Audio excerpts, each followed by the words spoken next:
Hey team, welcome back to the channel. If you are new around here, my name's Tom. I'm a dad, a coach, an army veteran, and generally just on a bit of a mission to, I don't know, just keep my energy high, have just an incredibly vibrant, energetic and fulfilling life through the pursuit of, excuse me, like just hard shit.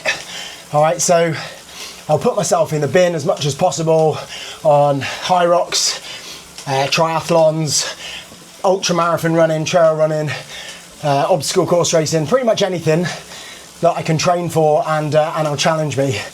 And I've done it for the last sort of 12 years, since my, excuse me, since my first ever Ironman, which incidentally was, I did the Outlaw Full in Nottingham, and then I did Ironman Wales like 6 or 7 weeks later, which was a terrible idea and not anything, or I certainly wouldn't recommend anybody do it, but there we go.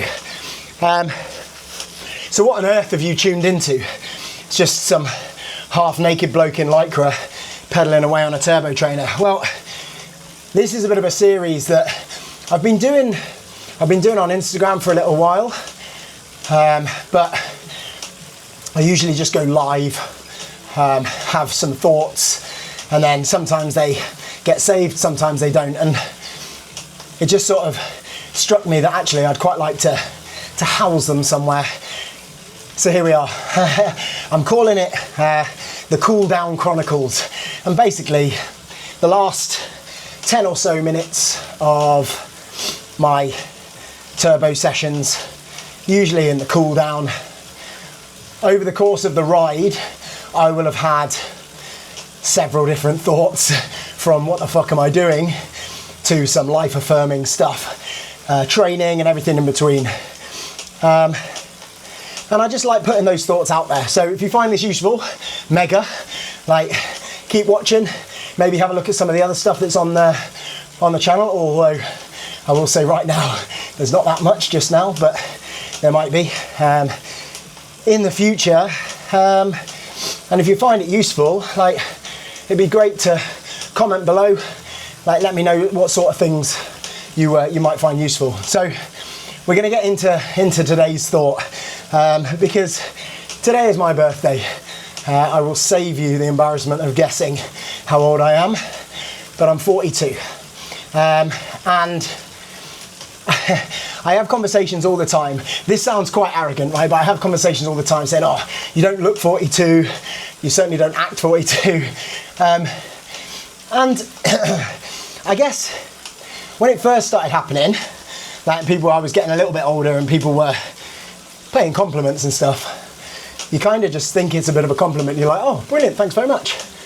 But over time, yeah, I just started thinking, well, why the fuck is this such a big deal? Because it isn't.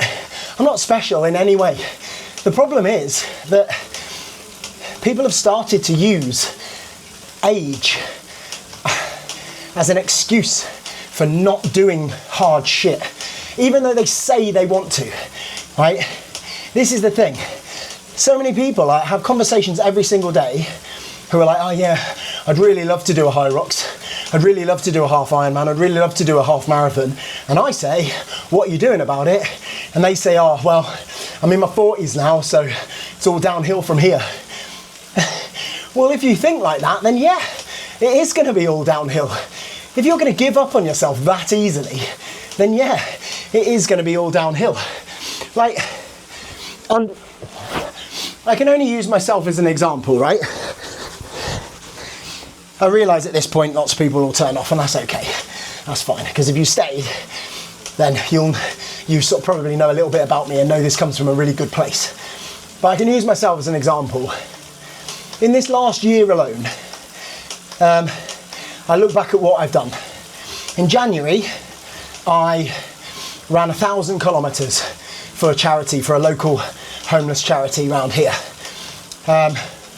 Through what I call the Ranuary challenge, but it's more commonly known as the 496. It's where you run like 1 kilometer on day 1, 2 on day 2, 3 on day 3.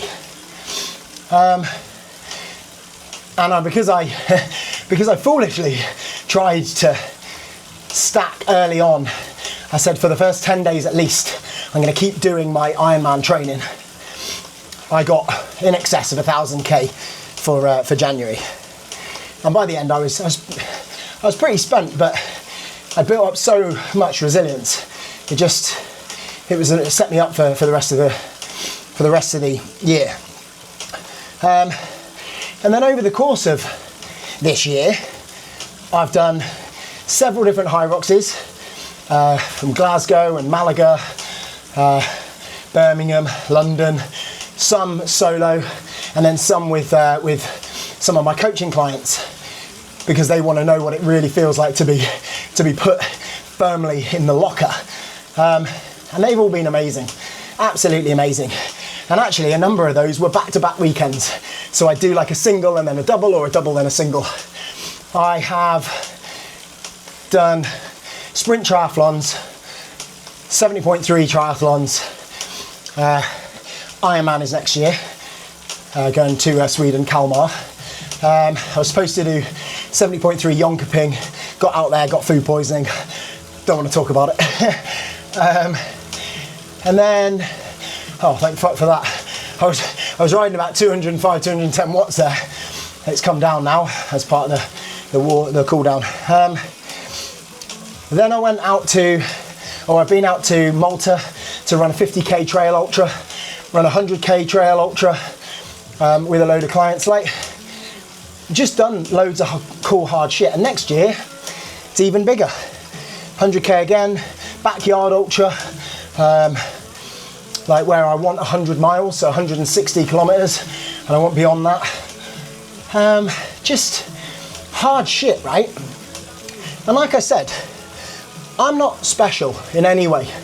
I just do my training.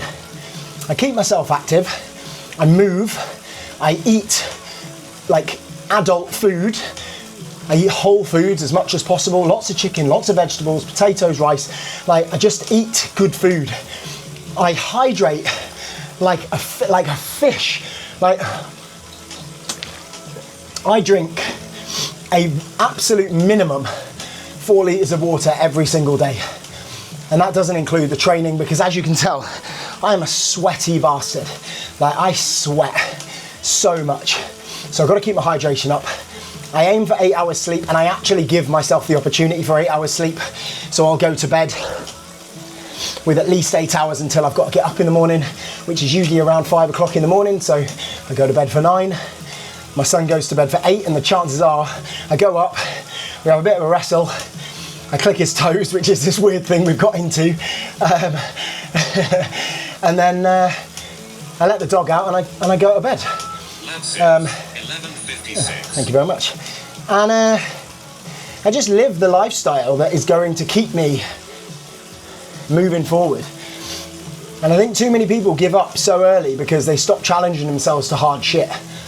Like, if we can just get the basics done every single day, it's much easier. However, I also understand that without a goal in mind, it can be really tough to do that. I'll do another video on how I sort of select my big goals for the year, or 2 years, or even 5, as the case may be. But if you've got something to aim for, get it fucking booked, get it entered, and away you go. Like, you won't regret going after something hard, because all of the other pieces of your life start to pull together. But unless you have a little bit of self-belief and think that you can actually go and do those things, you're going to give up on yourself. You're just going to get resigned to being old in a chair, not participating in your kids' lives, your grandkids' lives. You know, I mean, my fondest memory, and this was of one of my grandparents, my grandma, was racing her as a 12-year-old boy. I was racing her up the steps of Dover Castle. That's the memory that sticks in my mind. Not of perhaps some of my other grandparents, who I love dearly, of course, but just watching them get old in a chair. Fuck that. I don't want that for me. I don't want that for my son. And so I will keep pushing myself forward. I will keep believing that age is just a number and I can still do hard shit. And so this coming year is going to be a big one. But for me, it started months and months ago. Like, just been doing this. But for you, it can start anytime. And this is not me saying that you need to get yourself a coach, right? Not everyone needs a fucking coach, right? I have a coach. He has a coach. His coach has a coach. Like, because we know the value of it. But not everyone will see that value. But you do have to fucking move. You do have to do things that will push you forward. So, there you go. I mean, there's my TED talk. There's my judgmental TED talk. I'm sure some people will call it condescending and patronising and whatever. But, you know, if I'm honest, those are probably the people that aren't moving. Or more importantly, aren't willing to start. They're the people who are going to get old in a chair, watching the world pass them by. And my only hope is that maybe someone, one person out of the 3 or 4 that have probably watched this video will do something about it and will actually get moving. So there we go. Episode 1 of the Cool Down Chronicles is done. I'm about to jump off the bike and I actually have got a 75-minute steady state zone 2 run to get on with now. What a 42nd birthday this is turning out to be. Have a lovely day, everyone, and I hope to speak to you soon.